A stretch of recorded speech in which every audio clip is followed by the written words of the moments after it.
श्री परमात्मने नमः।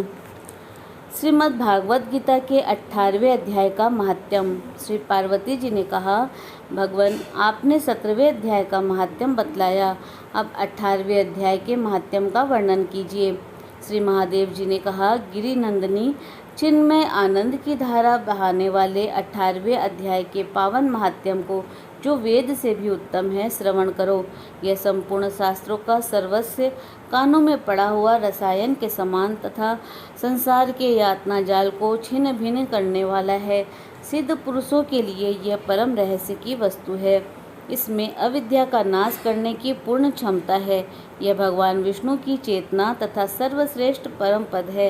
इतना ही नहीं, यह विवेकमयी लता का मूल, काम क्रोध और मद को नष्ट करने वाला, इंद्र आदि देवताओं के चित्त का विश्राम मंदिर तथा सनक सनंदन आदि महायोगियों का मनोरंजन करने वाला है।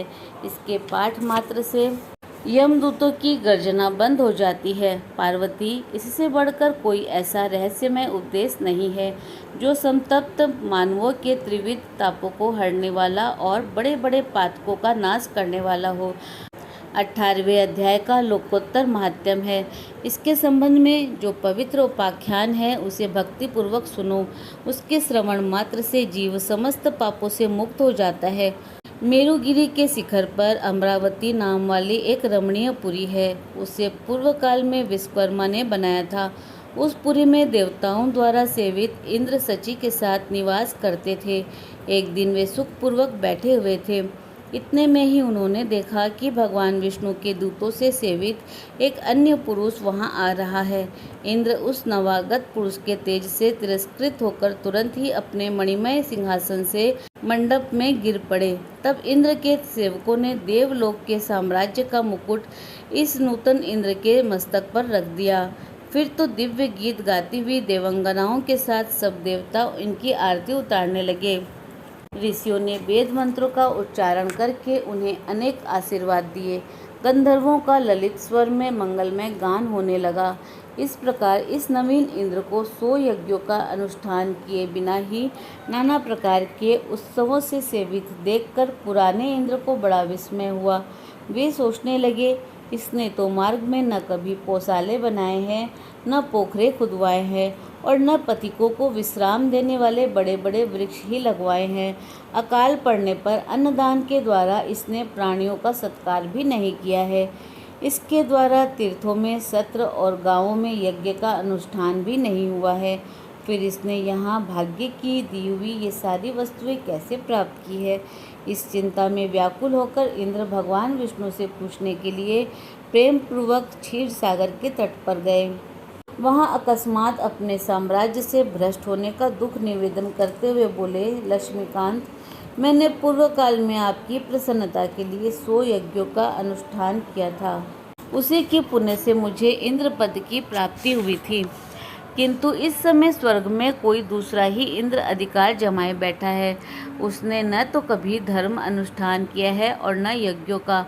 फिर उसने मेरे दिव्य सिंहासन पर कैसे अधिकार जमाया है? श्री भगवान बोले, इंद्र वह गीता जी के 18वें अध्याय से 5 श्लोक का प्रतिदिन पाठ करता है। उसी के पुण्य से उसने तुम्हारे उत्तम साम्राज्य को प्राप्त कर लिया है। गीता जी के 18वें अध्याय का पाठ सब पुण्यों का शिरोमणि है। उसी का आश्रय लेकर तुम भी अपने पद पर स्थिर हो सकते हो। भगवान विष्णु के ये वचन सुनकर और उस उत्तम उपाय को जानकर इंद्र ब्राह्मण का वेश बनाए गोदावरी के तट पर गए। वहां उन्होंने कालिका ग्राम नामक उत्तम और पवित्र नगर देखा, जहां काल का भी मर्दन करने वाले भगवान कालेश्वर विराजमान है। वहीं गोदावरी तट पर एक परम धर्मात्मा ब्राह्मण बैठे थे, जो बड़े ही दयालु और वेदों के पारंगत विद्वान थे। वे अपने मन को वश में करके प्रतिदिन गीता जी के 18वें अध्याय का स्वाध्याय किया करते थे। उन्हें देखकर इंद्र ने बड़ी प्रसन्नता के साथ उनके दोनों चरणों में मस्तक झुकाया और उन्हीं से 18वें अध्याय को पढ़ा। फिर उसी के पुण्य से उन्होंने श्री विष्णु का सायुज्य प्राप्त कर लिया। इंद्र आदि देवताओं का पद बहुत ही छोटा है, यह जानकर वे परम हर्ष के साथ उत्तम वैकुंठ धाम को गए। अतः यह अध्याय मुनियों के लिए श्रेष्ठ परम तत्व है। पार्वती, 18वें अध्याय के इस दिव्य महात्म्य का वर्णन समाप्त हुआ। इसके श्रवण मात्र से मनुष्य सब पापों से छुटकारा पा जाता है। इस प्रकार संपूर्ण गीता का पापनाशक महात्म्य बतलाया गया। महाभागे, जो पुरुष श्रद्धायुक्त होकर इसका श्रवण करता है वह समस्त यज्ञों का फल पाकर अंत में श्री विष्णु जी का सायुज्य प्राप्त कर लेता है। श्री परमात्मने नमः। 18वां अध्याय। उसके उपरांत अर्जुन बोले, हे महाबाहो, हे अंतर्यामी, हे वासुदेव, मैं संन्यास का त्याग के तत्व को पृथक पृथक जानना चाहता हूँ। इस प्रकार अर्जुन के पूछने पर श्री कृष्ण भगवान बोले, हे अर्जुन, कितने ही पंडित जन तो काम्य कर्मों के त्याग को संन्यास जानते हैं और कितने ही विचार कुशल पुरुष सब कर्मों के फल के त्याग को त्याग कहते हैं, तथा कई एक विद्वान ऐसे कहते हैं कि कर्म सभी दोषयुक्त हैं, इसलिए त्यागने के योग्य हैं, और दूसरे विद्वान ऐसा कहते हैं कि यज्ञ, दान और तप रूप कर्म त्यागने योग्य नहीं हैं। परंतु हे अर्जुन, उस त्याग के विषय में तू मेरे निश्चय को सुन। हे पुरुष श्रेष्ठ, वह त्याग सात्विक, राजस और तामस ऐसे तीनों प्रकार का ही कहा गया है, तथा यज्ञ, दान और तप रूप कर्म त्यागने के योग्य नहीं है, किंतु वह निसंदेह करना कर्तव्य है, क्योंकि यज्ञ, दान और तप यह तीनों ही बुद्धिमान पुरुषों को पवित्र करने वाले हैं। इसलिए हे पार्थ, यह यज्ञ, दान और तप रूप कर्म तथा और भी संपूर्ण श्रेष्ठ कर्म आसक्ति को और फलों को त्याग कर अवश्य करने चाहिए। ऐसा मेरा निश्चय किया हुआ उत्तम मत है। और हे अर्जुन, नियत कर्म का त्याग करना योग्य नहीं है, इसलिए मोह से उसका त्याग करना तामस त्याग कहा गया है। यदि कोई मनुष्य जो कुछ कर्म है वह सभी दुख रूप है, ऐसा समझकर शारीरिक क्लेश के भय से कर्मों का त्याग कर दे, तो वह पुरुष उस राजस त्याग को करके भी त्याग के फल को प्राप्त नहीं होता है, अर्थात उसका वह त्याग करना व्यर्थ ही होता है। हे अर्जुन, करना कर्तव्य है ऐसा समझकर ही जो शास्त्र विधि से नियत किया हुआ कर्तव्य कर्म आसक्ति को और फल को त्याग कर किया जाता है, वह ही सात्विक त्याग माना गया है, अर्थात कर्तव्य कर्मों को स्वरूप से न त्याग कर उनमें जो आसक्ति और फल का त्यागना है वही सात्विक त्याग माना गया है। हे अर्जुन, जो पुरुष अकल्याणकारक कर्म से तो द्वेष नहीं करता है और कल्याणकारक कर्म में आसक्त नहीं होता है, वह शुद्ध सत्व गुण से युक्त हुआ पुरुष संशय रहित, ज्ञानवान और त्यागी है, क्योंकि देहधारी पुरुष के द्वारा संपूर्णता से सब कर्म त्यागे जाने को शक्य नहीं है। इससे जो पुरुष कर्मों के फल का त्यागी है वही त्यागी है, ऐसा कहा जाता है। कामी पुरुषों के कर्म का ही अच्छा है, बुरा और मिला हुआ ऐसे तीन प्रकार का फल मरने के पश्चात भी होता है, और त्यागी पुरुषों के कर्मों का फल किसी काल में भी नहीं होता, क्योंकि उनके द्वारा होने वाले कर्म वास्तव में कर्म नहीं है। हे महाबाहो, संपूर्ण कर्मों के सिद्धि के लिए अर्थात संपूर्ण कर्मों के सिद्ध होने में यह 5 हेतु सांख्य सिद्धांत में कहे गए हैं, उनको तुम मेरे से भली प्रकार जान। हे अर्जुन, इस विषय में आधार और कर्ता तथा न्यारे न्यारे करण और नाना प्रकार के न्यारी न्यारी चेष्टा एवं वैसे ही 5वां हेतु दैव कहा गया है, क्योंकि मनुष्य मन, वाणी और शरीर से शास्त्र के अनुसार अथवा विपरीत भी जो कुछ कर्म आरंभ करता है उसके यह 5 ही कारण है। परंतु ऐसा होने पर भी जो पुरुष अशुद्ध बुद्धि होने के कारण उस विषय में केवल शुद्ध स्वरूप आत्मा को करता देखता है, वह मलिन बुद्धि वाला अज्ञानी यथार्थ नहीं देखता। हे अर्जुन, जिस पुरुष के अंतःकरण में मैं करता हूँ ऐसा भाव नहीं है, तथा जिसकी बुद्धि सांसारिक पदार्थ में और संपूर्ण कर्मों में लिपायमान नहीं होती, वह पुरुष इन सब लोगों को मारकर भी वास्तव में न तो मारता है और न पाप से बनता है। हे भारत, ज्ञाता, ज्ञान और ज्ञेय ये तीनों तो कर्म के प्रेरक हैं, अर्थात इन तीनों के संयोग से तो कर्म में प्रवृत्त होने की इच्छा उत्पन्न होती है, और कर्ता, करण और क्रिया यह तीनों कर्म के संग्रह है, अर्थात इन तीनों के संयोग से कर्म बनता है। उन सब में ज्ञान और कर्म तथा कर्ता भी गुणों के भेद से सांख्य शास्त्र में 3 प्रकार से कहे गए हैं, उनको भी तुम मेरे से भली प्रकार सुन। हे अर्जुन, जिस ज्ञान से मनुष्य पृथक पृथक सब भूतों में एक अविनाशी परमात्म भाव को विभाग रहित संभाव से सिद्ध दिखता है, उस ज्ञान को तो तू सात्विक जान। और जो ज्ञान अर्थात जिस ज्ञान के द्वारा मनुष्य संपूर्ण भूतों में भिन्न भिन्न प्रकार के अनेक भावों को न्यारा न्यारा करके जानता है, उस ज्ञान को तू राजस जान। और जो ज्ञान एक कार्य रूप शरीर में ही पूर्णता के सदृश्य आसक्त है, अर्थात जिस विपरीत ज्ञान के द्वारा मनुष्य एक क्षण भंगुर नाशवान शरीर को ही आत्मा मानकर उसमें सर्वस्व की भांति आसक्त रहता है, तथा जो बिना युक्ति वाला तत्व अर्थ से रहित और तुच्छ है, वह ज्ञान तामस कहा गया है। हे अर्जुन, जो कर्म शास्त्र विधि से नियत किया हुआ और कर्तापन के अभिमान से रहित, फल को ना चाहने वाला पुरुष द्वारा बिना राग द्वेष किया हुआ है, वह कर्म सात्विक कहा जाता है। और जो कर्म बहुत परिश्रम से युक्त है तथा फल को चाहने वाले और अहंकार युक्त पुरुष द्वारा किया जाता है, वह कर्म राजस कहा गया है। तथा जो कर्म परिणाम, हानि, हिंसा और सामर्थ्य को न विचार कर केवल अज्ञान से आरंभ किया जाता है, वह कर्म तामस कहा जाता है। हे अर्जुन, जो कर्ता आसक्ति से रहित और अहंकार के वचन न बोलने वाला, धैर्य और उत्साह से युक्त, कार्य के सिद्ध होने और न होने में हर्ष, शोक आदि विकारों से रहित है, वह कर्ता तो सात्विक कहा जाता है। जो आसक्ति से युक्त, कर्मों के फल को चाहने वाला और लोभी है तथा दूसरों को कष्ट देने के स्वभाव वाला, अशुद्धाचारी और हर्ष शोक से लिपायमान है, वह कर्ता राजस कहा गया है। जो विक्षेप युक्त चित्त वाला, शिक्षा के रहित, घमंडी, धूर्त और दूसरे की आजीविका का नाशक एवं शोक करने के स्वभाव वाला, आलसी और दीर्घ सूत्री है, वह कर्ता तामस कहा जाता है।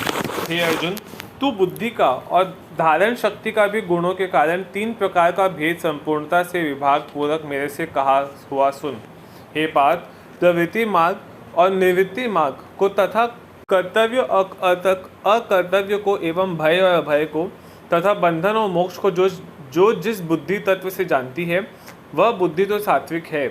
हे पार्थ, जिस बुद्धि के द्वारा मनुष्य धर्म और अधर्म को तथा कर्तव्य और अकर्तव्य को भी यथार्थ नहीं जानता है, वह बुद्धि राजसी है।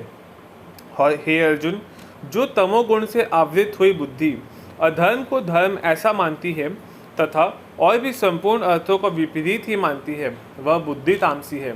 हे पार्थ, ध्यान योग के द्वारा दिव्य विचारिणी धारणा से मनुष्य मन, प्राण और इंद्रियों की क्रियाओं को धारण करता है, वह धारणा तो सात्विक ही है।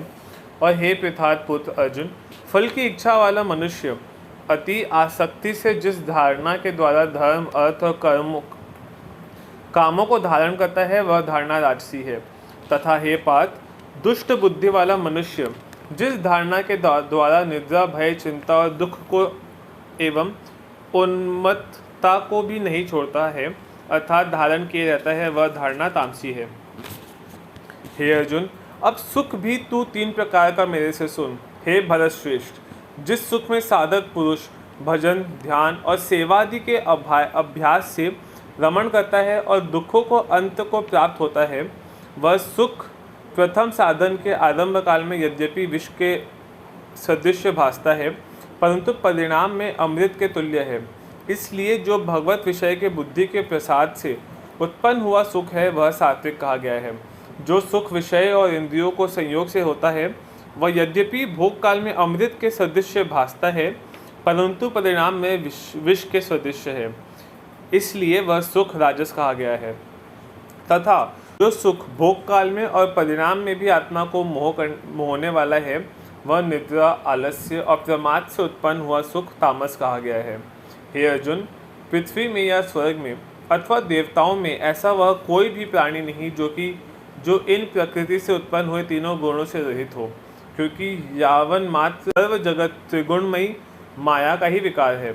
इसलिए हे परंतप, ब्राह्मण, क्षत्रिय और वैश्य के तथा शूद्रों के भी कर्म स्वभाव से उत्पन्न हुए गुणों करके विभक्त किए गए हैं, अर्थात पूर्वकृत कर्मों के संस्कार रूप स्वभाव से उत्पन्न हुए गुणों के अनुसार विभक्त किए गए हैं। उनमें अनंतकरण का निग्रह, इंद्रियों का दमन, बाहर भीतर की शुद्धि, धर्म के लिए कष्ट सहन करना और क्षमा भाव एवं मन, इंद्रियां और शरीर की सरलता, आसक्ति बुद्धि, शास्त्र विषयक ज्ञान और परमात्मा तत्व का अनुभव भी ये तो ब्राह्मण के स्वाभाविक कर्म है। शूरवीरता, तेज, धैर्य, चतुरता और युद्ध में भी न भागने का स्वभाव एवं दान और स्वामी भाव अर्थात निस्वार्थ भाव से सबका हित सोचकर शास्त्र ज्ञानुसार शासन द्वारा प्रेम के सहित पुत्र तुल्य प्रजा को पालन करने का भाव, यह सब क्षत्रिय के स्वाभाविक कर्म हैं। खेती, गोपालन और क्रय विक्रय रूप सत्य व्यवहार यह वैश्य के स्वाभाविक कर्म है और सब वर्णों की सेवा करना यह शूद्र का भी स्वाभाविक कर्म है।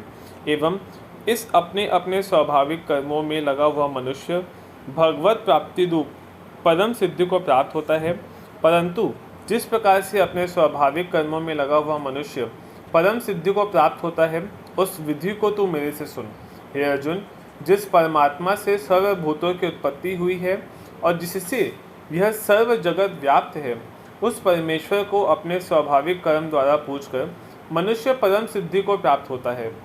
इसलिए अच्छी प्रकार आचरण किए हुए दूसरों के धर्म से गुण रहित भी अपना धर्म श्रेष्ठ है, क्योंकि स्वभाव से नियत किए हुए धर्म रूप कर्मों को करता हुआ मनुष्य पाप को नहीं प्राप्त होता। अतएव हे कुंती पुत्र, दोषयुक्त भी स्वाभाविक कर्मों को नहीं त्यागना चाहिए, क्योंकि धुएं से अग्नि के सदृश सभी कर्म किसी न किसी दोष से आवृत है।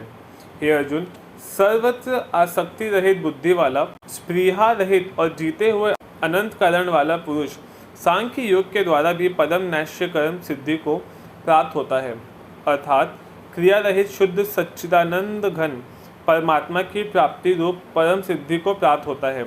इसलिए हे कुंती पुत्र, अनंत कर्म की शुद्धि रूप सिद्धि को प्राप्त हुआ पुरुष जैसे सांख्य योग के द्वारा सच्चिदानंद घन ब्रह्म को प्राप्त होता है, तथा जो तत्व ज्ञान की परानिष्ठा है उसको भी तो मेरे से संक्षेप में जान। हे अर्जुन, विशुद्ध बुद्धि से युक्त एकांत और शुद्ध देश का सेवन करने वाला तथा मिताहारी, जीते हुए मन, वाणी, शरीर वाला और दृढ़ वैराग्य को भली प्रकार प्राप्त हुआ पुरुष निरंतर ध्यान योग के परायण हुआ, सात्विक धारणा से अनंत करण को वश में करके तथा शारीरिक विषय को त्याग कर और राग द्वेषों को नष्ट करके तथा अहंकार, बल, घमंड, काम, क्रोध और संग्रह को त्याग कर ममता रहित और शांत अनंत करण हुआ, सच्चिदानंद घन ब्रह्म में एक ही भाव होने के लिए योग्य होता है। फिर वह सच्चिदानंद घन ब्रह्म में एक ही भाव से स्थित हुआ प्रसन्न चित्त वाला पुरुष न तो किसी वस्तु के लिए शोक करता है और न ही किसी का आकांक्षा ही करता है, और एवं सब भूतों में संभाव हुआ मेरी पराभक्ति को प्राप्त होता है। उस पराभक्ति के द्वारा मेरे को तत्व से भली प्रकार जानता है कि मैं जो और जिस प्रभाव वाला हूँ, तथा उस भक्ति से मेरे को तत्व से जानकर तत्काल ही मेरे में प्रवेश हो जाता है, अर्थात अनन्य भाव से मेरे को प्राप्त हो जाता है। फिर उसकी दृष्टि में मुझ वासुदेव के सिवा और कुछ भी नहीं रहता। मेरे परायण हुआ निष्काम कर्मयोगी तो संपूर्ण कर्मों को सदा करता हुआ भी मेरे कृपा से सनातन अविनाशी परम पद को प्राप्त हो जाता है। इसलिए हे अर्जुन, तू सब कर्मों को मन से मेरे में अर्पण करके मेरे परायण हुआ समत्व बुद्धि रूप निष्काम कर्म योग का अवलंबन करके निरंतर मेरे में चित्त वाला हो। इस प्रकार तू मेरे में निरंतर मन वाला हुआ मेरी कृपा से जन्म, मृत्यु आदि सब संकटों को अनायास ही तर जाएगा, और यदि अहंकार के कारण मेरे वचनों को नहीं सुनेगा तो नष्ट हो जाएगा, अर्थात परमार्थ से भ्रष्ट हो जाएगा। जो तू अहंकार को अवलंबन करके ऐसा मानता है कि मैं युद्ध नहीं करूँगा, तो यह तेरा निश्चय मिथ्या है, क्योंकि क्षत्रियपन का स्वभाव तेरे को जबरदस्ती युद्ध में लगा देगा। हे अर्जुन, जिस कर्म को तू मोह से नहीं करना चाहता उसको भी अपने पूर्व के स्वाभाविक कर्म से बंधा हुआ परवश होकर करना करेगा, क्योंकि हे अर्जुन, शरीर रूप यंत्र में आरूढ़ हुए संपूर्ण प्राणियों को अंतर्यामी परमेश्वर अपनी माया से उनके कर्मों के अनुसार भ्रमाता हुआ सब भूत प्राणियों के हृदय में स्थित है। इसलिए हे भारत, सब प्रकार से उस परमेश्वर की ही अनन्य शरण को प्राप्त हो। उस परमात्मा की कृपा से ही परम शांति को और सनातन परम धाम को प्राप्त होगा। इस प्रकार यह गोपनीय से भी अति गोपनीय ज्ञान मैंने तेरे लिए कहा है। इस रहस्य युक्त ज्ञान को संपूर्णता से अच्छी प्रकार विचार करके फिर तू जैसा चाहता है वैसा ही कर, अर्थात जैसी तेरी इच्छा हो वैसा ही कर। इतना कहने पर भी अर्जुन का कोई उत्तर नहीं मिलने के कारण श्री कृष्ण भगवान फिर बोले कि हे अर्जुन, संपूर्ण गोपनीयों से भी अति गोपनीय मेरे परम रहस्य युक्त वचन को तू फिर भी सुन, क्योंकि तू मेरा अतिशय प्रिय है। इससे यह परम हितकारक वचन मैं तेरे लिए कहूँगा।